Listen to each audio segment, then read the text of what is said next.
Motorcross Madness was a recent release on the Xbox Live Arcade. Running 800 points and equaling $10 or a couple of meals at McDonald's, is it worth it? Or should you buy those damn hamburgers? Let's begin with the graphics, because right away you're going to notice those first. The game uses your Xbox Live avatars as rider. This makes for a rather cartoony and lighthearted appearance, one that they carried over into the world's environments.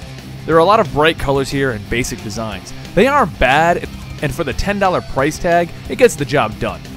They're especially good if you enjoy seeing your avatar doing more than a stupid dance. Stop dancing! You're in the Flash costume! Run or something! The gameplay is broken down into three main types of gameplay. That is the races, trick events, and exploration.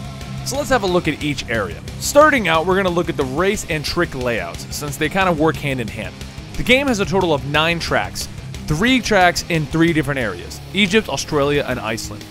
The environment really doesn't matter though, as all it seems to do is give you a different look. For the actual races, they're jam-packed with secrets and paths and shortcuts and all kinds of things. It reminds me of classic games like Diddy Kong Racing and San Francisco Rush. The bikes control pretty well too, although you'll be unlocking tricks and ability as you level, so just as you're getting used to using only the bare bones on your bike, they'll throw something else into the mix.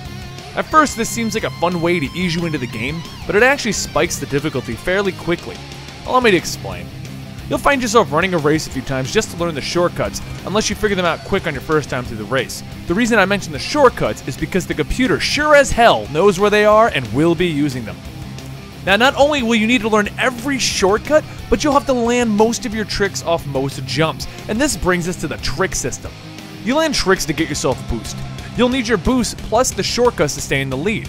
This wouldn't be bad, except the trick system's just a little bit clunky.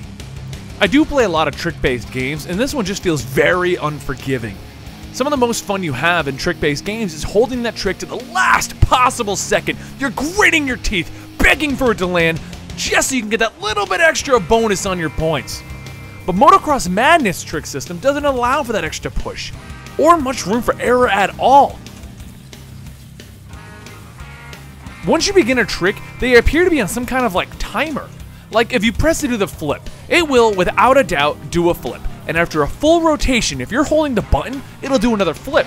But if you stop pressing the button, it'll just stop flipping the moment you complete a rotation. You can't stop mid-rotation, you can't reverse it, you can't get upside down, change your mind, and go, oh crap, and land on your head and crack your skull. The game just does a full rotation. At first, I was trying to do what you do in most trick-based games and hold those tricks as long as possible because I wanted that last-second correction to tally up massive points. But as the races are so tight, not allowing for much room for error, I found myself stopping all my tricks well before. This was the only guaranteed way to ensure that I would land my tricks and get my boost and continue the race. Stop doing any kind of a trick 2 or 3 seconds before we got to the bottom of the jump.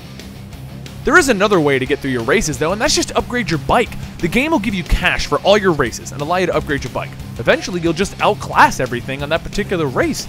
And that's what I found myself doing on some of the races. I would go through and get a silver, and yeah, I had learned the course and I'd learned the shortcuts and I'd learned my tricks, but I was like, nah, I'll just go to the next one, upgrade a little bit, and come back.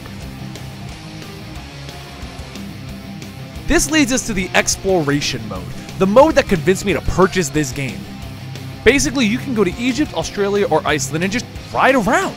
All the tracks are visible on the map, and you can freely drive between them, around them, over them, under them. Okay, well, under them's a little weird unless you find a cave. The purpose of this mission is to find coins and flaming skulls scattered all over the map, and you collect these skulls to get medals in this mode. At first, I was crazy excited for this mode because it even features multiplayer, so Zodical and me were freely driving around looking for things. But after enjoying all the jumps, lining up a few extra jumps to get us some skulls, we realized there was nothing to do. The landscape wasn't very populated, and there wasn't really any secrets or anything to do except look for jumps and do some tricks off of them. What the entire mode boiled down to was basically find the skull and then find how to get to the skull, but there was nothing hidden. It was more like, look up, the skull's at the end of the tree.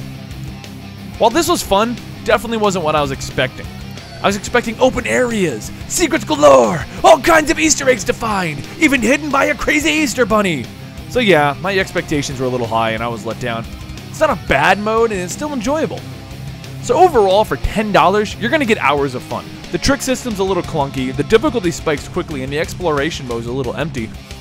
But overall, that has to be one of the best uses of my $10 I've ever spent on Xbox Live.